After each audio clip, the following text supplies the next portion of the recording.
Watara Supervision. In 1992, as Nintendo's Game Boy was dominating the handheld market, a small Hong Kong-based company called Watara tried to break through with the Supervision. It looked like a smart move. It was half the price of a Game Boy, had a bigger screen, and could run games from a growing third-party library. But the reality was less impressive. The Supervision's most infamous feature was its flexible neck design, meant to let you tilt the screen for better viewing angles. In practice, it just felt flimsy, and many units developed loose hinges over time. The monochrome LCD screen had heavy ghosting, making fast-moving games hard to play, and the build quality couldn't match Nintendo's. Its game lineup was a mix of generic platformers, puzzle games, and clones of popular titles, but nothing that truly rivaled Nintendo's first-party hits. The one advantage was that it was cheap, so cheap in fact, that it was often sold in bundle deals at department stores or included in educational packages.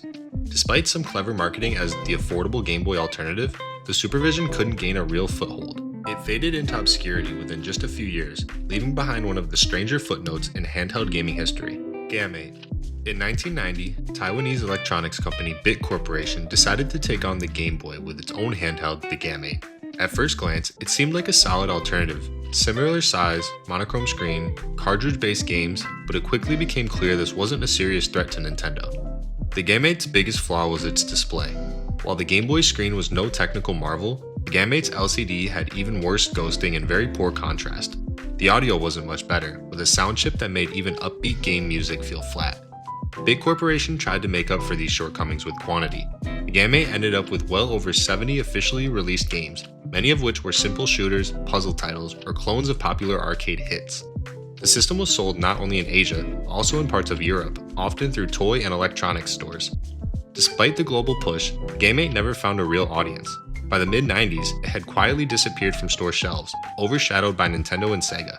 Today, it's remembered mostly by collectors as one of the more ambitious, yet ultimately forgettable, Game Boy challengers. Mega Duck/Cougar Boy. In 1993, another curious Game Boy lookalike began popping up in parts of Europe, South America, and Asia, but its name depended on where you found it. In the Netherlands and Germany, it was called the Mega Duck. In Brazil and a few other markets, it was rebranded as the Cougar Boy.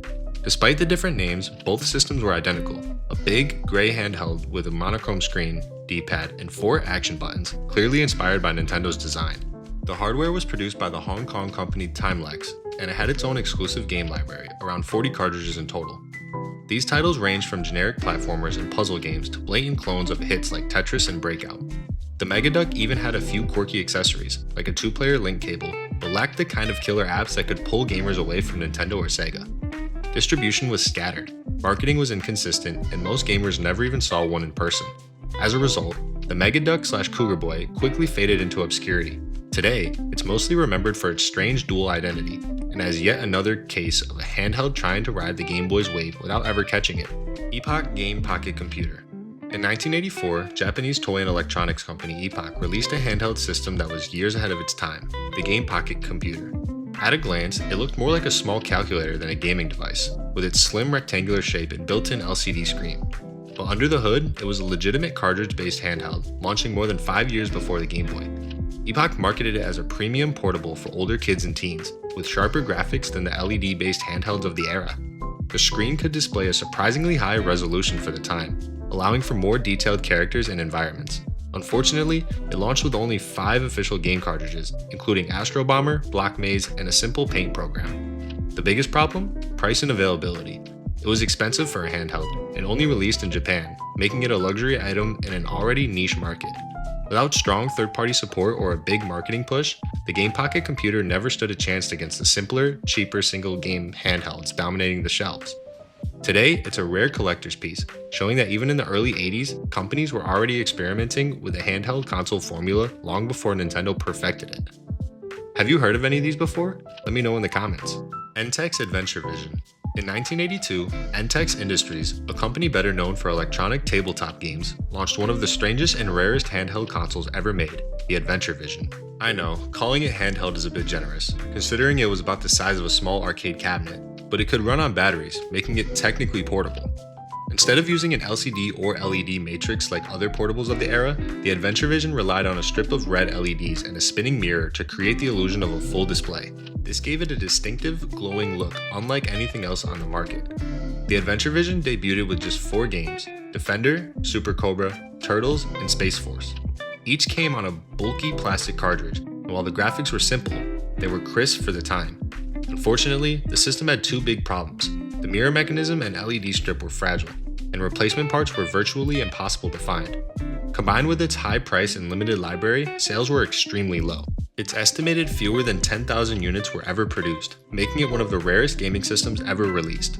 Today, a working AdventureVision can sell for thousands, cementing its place as one of the most obscure and fascinating handheld launches in gaming history. Hartung Game Master.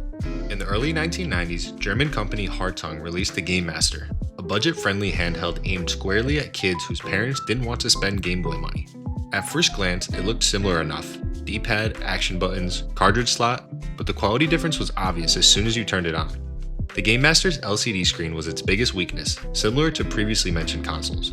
It had severe ghosting, poor contrast, and a narrow viewing angle that made it difficult to see fast-moving action.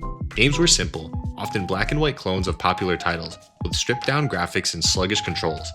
The library was small, around 20 to 30 games, and most were developed in-house or sourced from small, little-known studios. Despite its shortcomings, the Game Master did see releases outside Germany, popping up in places like the UK and France, usually through discount retailers or catalog sales. Its low price made it appealing to budget-conscious buyers, but it couldn't hold players' attention for long. By the mid-90s, it had disappeared from shelves entirely, overshadowed by Nintendo, Sega, and even other off-brand competitors. Today, it's remembered mostly as one of the cheapest and most underwhelming Game Boy imitators to ever hit the market. Barcode Battler.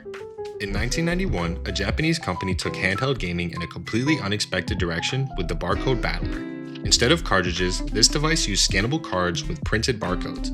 Each barcode represented a character, enemy, or item, and when scanned through the slot on the front of the unit, it would load that data into the game. The premise was part RPG, part collectible card game.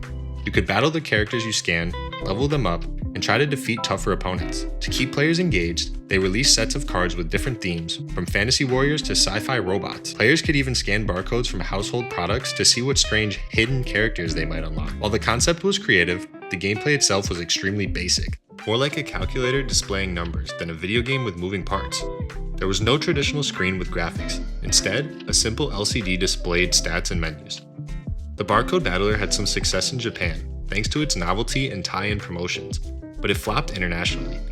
Without engaging visuals, it couldn't compare with the Game Boy's colorful marketing and recognizable franchises.